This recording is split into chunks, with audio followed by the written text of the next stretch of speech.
bagi orang Kristen tuh nggak jauh dari yang namanya pujian dan penyembahan. Kalau mungkin mau diteliti 99% semua gereja, semua tempat ibadah, semua persekutuan pasti ada yang namanya doa, pujian dan penyembahan. Dan hari-hari ini ketika tadi malam kita mendengar khotbah dari Ibu Nani, ini waktunya kita mewarnai dunia, menjadi teladan dan membangun kembali bait Allah. Tadi malam saya berdoa, Tuhan, ini putaran terakhir. Saya percaya pasti ada hal-hal yang lain yang akan Tuhan kerjakan. Bukan cuma apa yang kita dengar malam ini, tapi saya percaya hari-hari ke depan banyak hal-hal yang akan kita dengar dan kita terima. Dan tadi malam ketika saya berdoa, Tuhan, apa yang harus disampaikan pagi ini? Tuhan cuma ingetin satu hal, saudara. Kita ini, tubuh kita ini bait Allah, amin. Amin, saudara. Tubuh kita ini adalah bait Allah dan ada roh Tuhan yang tinggal dalam hidup kita, amin. Barang siapa yang bisa memeliharanya, maka tubuh kita ini akan menjadi berkat buat banyak orang, amin. Tapi satu hal, saudara, tadi saya katakan, ada mezbah, ada kecapi, ada pondok Daud dalam setiap kehidupan kita. Dan hari-hari ini sudah di putaran terakhir, bukan cuma kita mendengar, wah Tuhan akan mengadakan supernatural, mukjizat ada lawatan. Itu akan kita alami dan akan kita terima. Tapi sebelum semuanya itu terjadi, saudara, start dari mezbah kita terlebih dahulu. Dikatakan tadi malam, bisakah kita menjadi teladan buat banyak orang? Teladan dalam artian itu sangat luas sekali artinya. Teladan dalam hal jasmani, teladan dalam hal rohani, dan masih banyak lagi. Tetapi pagi ini dengan jelas tadi ketika kita nyembah, Tuhan kata, ayo nak, pulihkan dan bangun kembali pondok Daud dalam hidupmu. Karena itulah yang Tuhan mau kita kerjakan terlebih dahulu di putaran terakhir sebelum kita menerima semua janjinya. Kita akan sama-sama buka dari Kisah Rasul pasal yang ke-15, saudara. Kisah Rasul pasal yang ke-15 ayat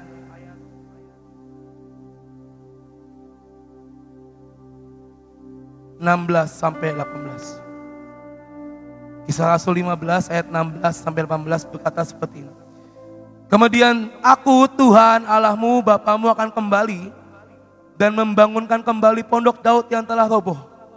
Dan reruntuhannya akan kubangun kembali dan akan kuteguhkan. Supaya semua orang lain mencari Tuhan dan segala bangsa yang tidak mengenal Allah yang kusebut milikku. Demikianlah firman Tuhan yang melakukan semuanya ini, yang telah diketahui dari sejak semula. Dikatakan bahwa Tuhan akan datang kembali, saudara, membangunkan kembali pondok Daud yang telah roboh. Tapi mungkin kita mikir, apanya sih yang roboh? Oh, aku tetap PW, aku tetap datang ibadah, tetap muji Tuhan, tetap menyembah Tuhan, tetap tugas sebagai WL, sebagai singer, sebagai pemusik dan segala macam lainnya. Roboh dalam artian bukan karena kita nggak datang, kita males, kita akhirnya absen lama, akhirnya itu roboh. Udah. Tapi setiap pemikiran kita, setiap masalah yang ada dalam hati hidup kita, setiap persoalan, setiap apapun kekhawatiran, itu yang menggerogoti, saudara.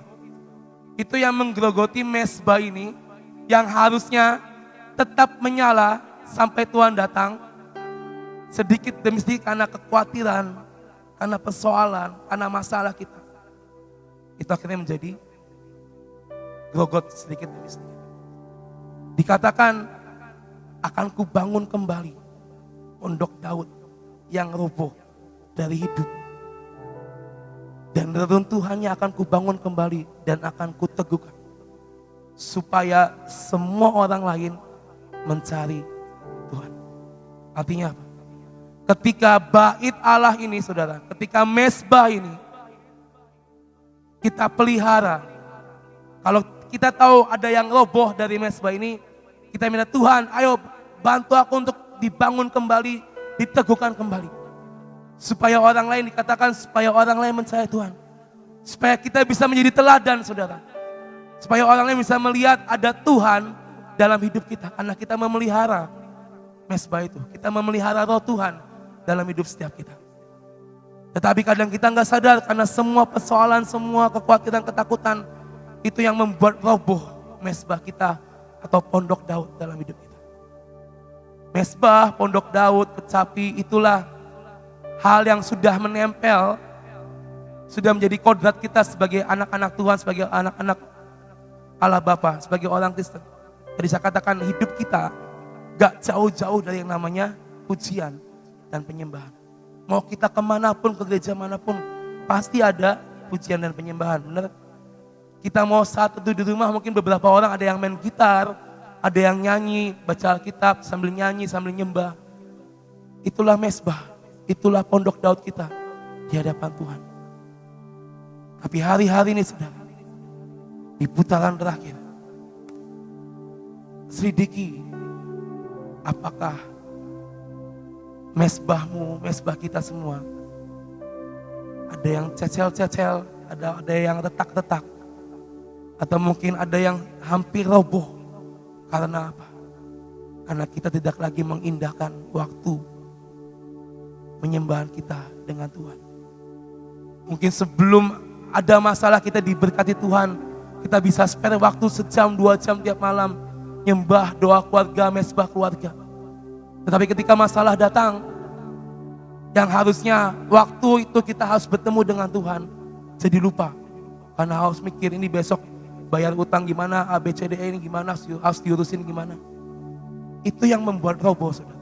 Itu yang membuat mesbah kita, pondok Daud kita retak sedikit demi sedikit. Dan kalau kita enggak bangun kembali dengan apa yang Tuhan firmankan tadi, maka itu akan roboh blas. Dan kalau kita enggak sadar, kita enggak bisa mengalami semua apa yang Tuhan firmankan. Kuncinya adalah sidiki dan ketahui bahwa mesbah kita, pondok Daud kita tetap berdiri kuat. Di putaran terakhir ini saudara, bukan cuma kita berlomba dengan si jahat, bukan cuma kita berlomba untuk kita mengerjakan semua lawatan demi lawatan, enggak. Itu harus kita kerjakan, lawatan harus kita kerjakan. Tetapi di balik semuanya itu, back to your heart, balik ke setiap hati kita. Selidiki apakah waktu-waktu kita, waktu-waktu keintiman kita dengan Tuhan tetap kita jaga sampai hari ini. Meskipun badai datang, meskipun masalah datang, itu tidak membuat kita menukarkan Tuhan dengan apa yang kita hadapi dalam dunia ini. Karena saya percaya ketika mesbah pujian kita dibangun kembali, ketika pondok Daud kita dibangun kembali seperti apa yang Tuhan firmankan, aku akan datang kembali, membangunkan kembali pondok Daud yang telah roboh, dan reruntuhannya akan kubangun kembali dan diteguhkan. Supaya semua orang datang mencari Tuhan. Amos pasal yang ke-9 ayat 11 sampai 15. Amos pasal 9 ayat 11 sampai 15 berkata seperti ini. Ini janji mengenai keselamatan saudara. Pada hari itu aku akan mendirikan kembali pondok Daud yang telah roboh. Sama seperti yang tadi di Kisah Rasul. Aku akan menutup pecahan dindingnya dan aku akan mendirikan kembali reruntuhannya. Aku akan membangunnya kembali seperti di zaman dahulu kala, supaya mereka menguasai sisa-sisa bangsa Edom dan segala bangsa yang kusebut milikku. Demikianlah firman Tuhan yang melakukan hal ini. Sesungguhnya waktu akan datang, demikianlah firman Tuhan, bahwa pembajak akan tepat menyusul penuai dan pengirik buah anggur penabur benih. Gunung-gunung akan meniriskan anggur baru dan segala bukit akan kebanjiran. Aku akan memulihkan kembali umatku Israel dan mereka akan membangun kota-kota yang licin, tandas dan mendiaminya. Mereka akan menanam kebun-kebun anggur dan minum anggurnya. Mereka akan membuat kebun-kebun buah-buahan dan makan buahnya. Maka aku akan menanam mereka di tanah mereka dan mereka tidak akan dicabut lagi dari tanah yang telah kuberikan kepada mereka. Firman Tuhan Allah. Ada janji, ada firman yang Tuhan berikan untuk setiap kita pagi ini, amin. Di saat pondok pujian, di saat mesbah kita, kecapi kita bangun kembali. Ada janji-janji Tuhan yang bisa kita ambil dari ayat ini. Hal pertama saudara, janji tentang penuaian besar-besaran. Di ayat yang 11 dan 12 tadi dikatakan, aku akan mendirikan kembali menutup pecahan dinding, dan supaya mereka menguasai sisa-sisa bangsa Edom, supaya anak-anak Tuhan bisa menuai setiap jiwa-jiwa, menuai setiap anak-anak, menuai setiap orang-orang yang belum mengenal Tuhan. Itulah janji Tuhan yang pertama. Ada penuaian yang akan Tuhan nyatakan. Lalu yang kedua, ada yang namanya percepatan dan akselerasi, saudara. Mungkin kita pernah dengar yang namanya akselerasi, percepatan, tapi ini yang akan Tuhan kerjakan. Ada percepatan pertumbuhan iman dan rohani kita. Ayat 13 dikatakan, sesungguhnya waktu akan datang. Demikianlah firman Tuhan, waktunya akan datang. Waktunya sudah datang. Kita akan bertumbuh dengan cepat. Kita akan berbuah dengan cepat. Itulah yang menjadi janji Tuhan atas hidup setiap kita. Saya percaya kita bisa mengerti akan hal ini, saudara. Ketika pondok Daud kita, ketika mesbah kita dibangun kembali, maka semua apa yang tertulis dalam Amos tadi akan kita terima. Lalu yang ketiga, ada yang namanya Roh Tuhan, Roh Kudus dicurahkan dengan sangat luar biasa.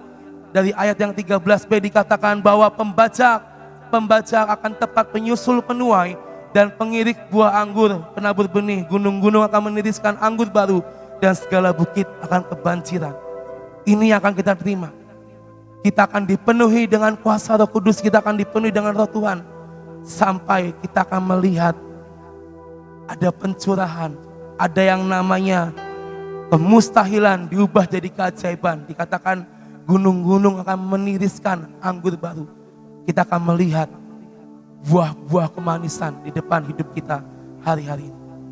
Saya percaya, saudara, ini tanda, ini firman yang harus kita resapi pagi ini. Ayat yang 14 dikatakan, aku akan memulihkan kembali umatku Israel, umatku di kota Sion, umatku di Indonesia. Akan membangun kota-kota yang licin dan tandas dan mendiaminya. Kita akan melihat Yesus Tuhan Allah akan mengadakan mujizat demi mujizat, saudara. Membangun, mendirikan, mengadakan mujizat. Itulah janji Tuhan di firman ini, di ayat ini. Dan dikatakan selanjutnya, mereka akan mendiami kebun-kebun anggur, menanami kebun-kebun anggur dan minum anggurnya. Membuat kebun-kebun buah dan makan buahnya. Buah berbicara kita akan berbuah, mengembang ke kanan dan ke kiri. Amin. Amin, saudara. Siapa yang mau berkembang ke kanan dan ke kiri, berbuah sangat lebat, itulah janji Tuhan pagi hari ini, saudara. Asalkan tadi saya katakan, ayo mesbah kita bangun kembali. Dan yang terakhir, saudara, di ayat 14 dan 15 dikatakan, maka aku akan menanam mereka di tanah mereka, dan mereka tidak akan dicabut lagi dari tanah yang telah kuberikan kepada mereka.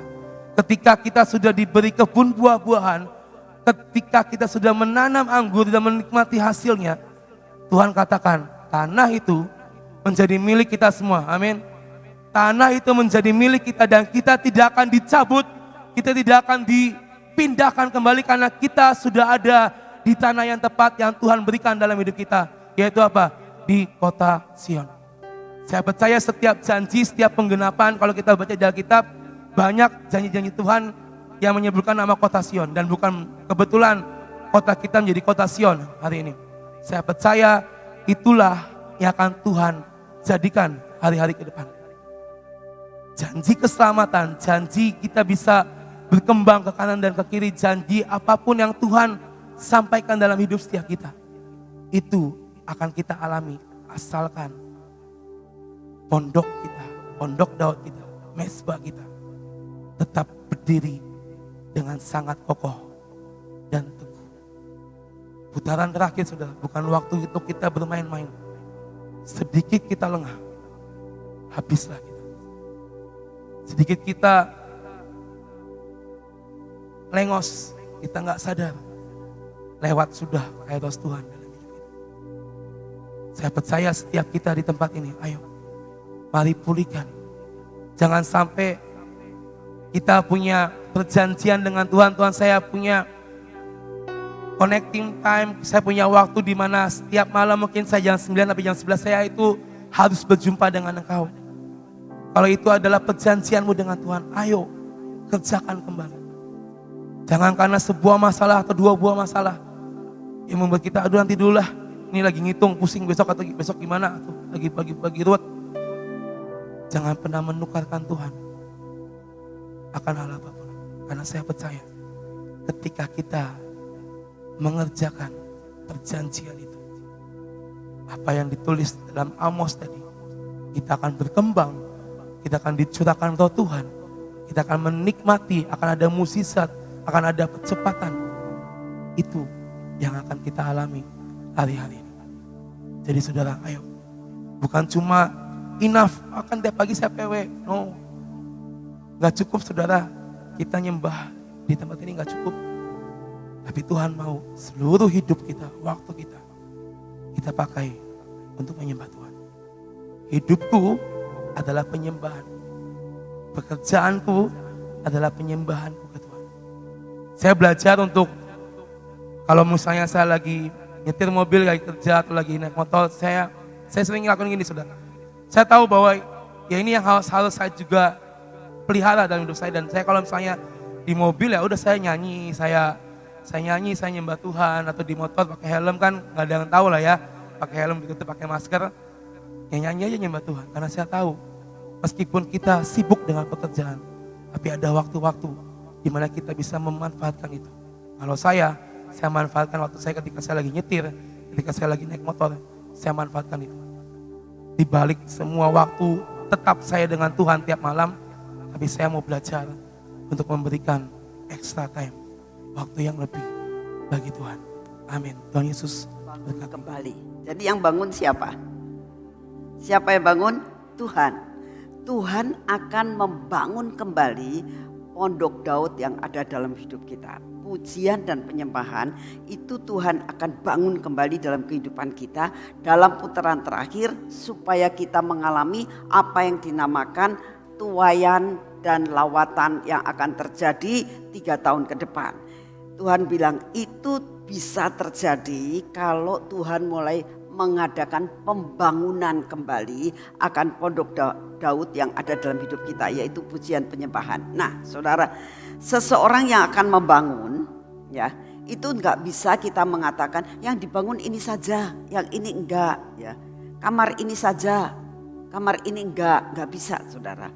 Kalau namanya dibangun kembali itu dirombak seluruhnya. Penyembahan dan pujian kita itu Tuhan ingin dirombak seluruhnya. Siapa yang merombak? Tuhan. Lalu saudara bayangkan, saudara tuh punya rumah, lalu saudara mau harus diserahkan kepada pemborong, kepada arsitek yang akan membangun akan kehidupan saudara dan saya. Jadi kita serahkan apa yang menjadi milik kita. Sudah jelek penyembahan dan pujian kita. Kemah Daud, kemah pujian dan penyembahan, itu sudah kurang pas di hati Tuhan. Oleh karena itu Tuhan katakan, nak, rombak. Siapa yang rombak? Tuhan. Nah, bagaimana kita bisa dirombak? Caranya adalah menyerahkan apa yang kita punya. Ya. Rumah yang sudah jelek, bayangkan saudara punya rumah yang jelek, lalu Tuhan ngomong, ini mau tak rombak. Ya. Siapa yang bakal membiayai? Tuhan.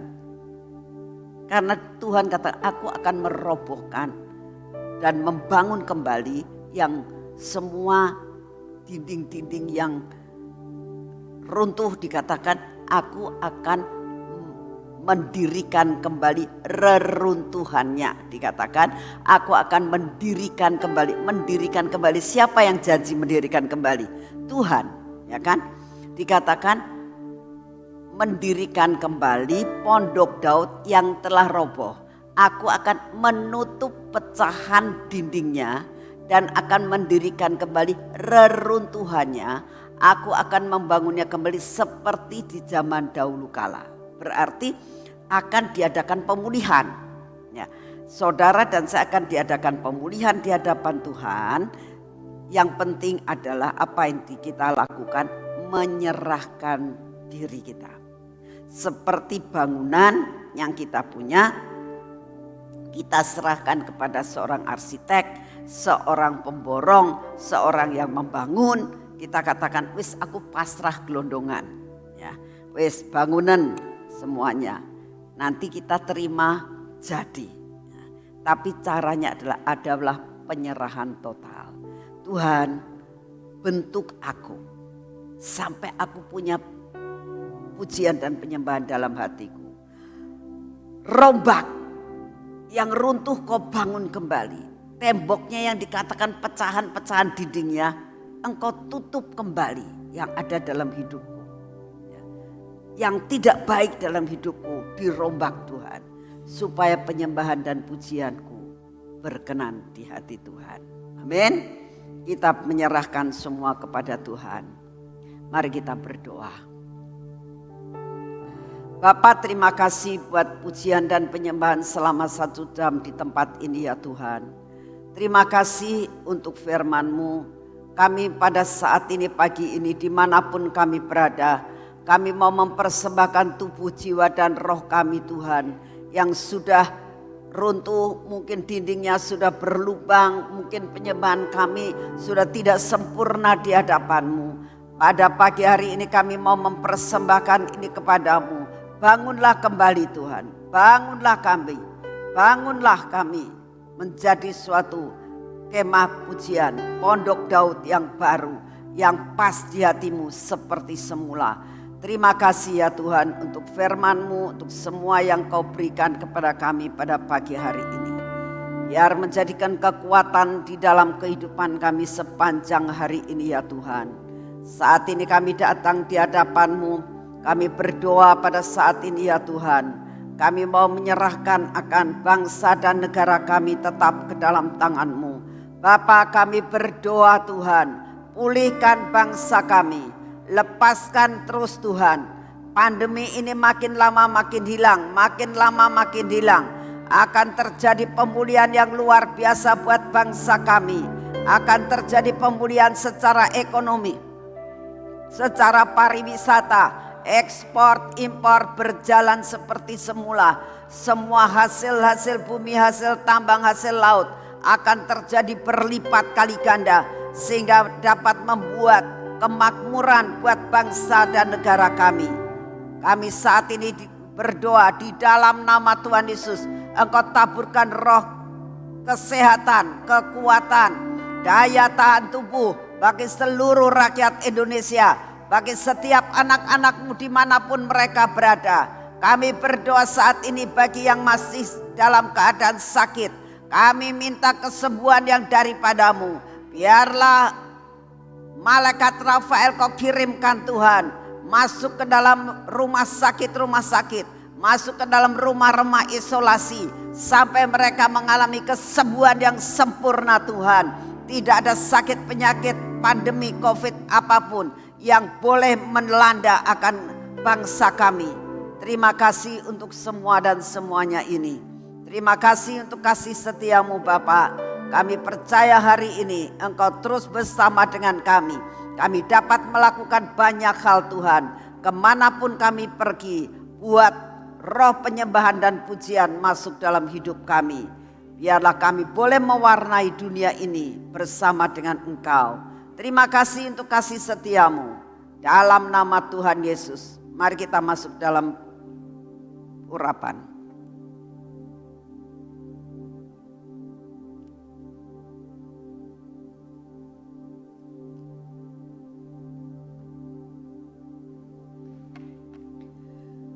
Dalam nama Tuhan Yesus. Pengurapan 10 lapis terjadi atas hidup kami dan keluarga kami. Biarlah mata kami ini diolesi minyak Tuhan. Supaya mata kami punya ketajaman untuk melihat apa yang Engkau mau untuk kami lakukan hari ini. Biarlah telinga kami diberi filter Tuhan. Supaya kami hanya mendengar perkara yang baik. Biarlah kami tidak mau mendengar perkara-perkara yang menjatuhkan akan hidup kami. Bibir mulut kami ini Tuhan kami olesi minyak. Biar perkataan kami berbicara senada dengan Engkau Tuhan.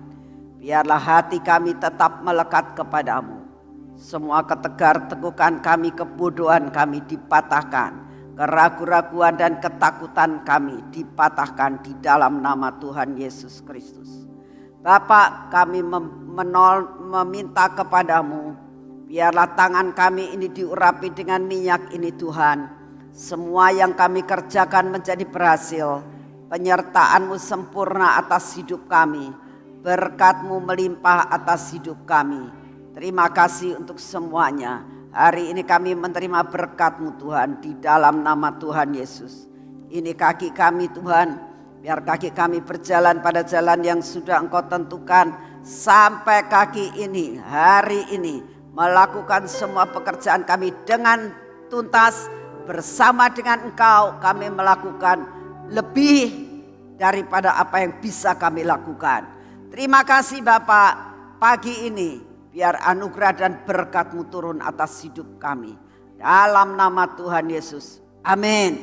Selamat pagi saudara, Tuhan memberkati saudara semuanya.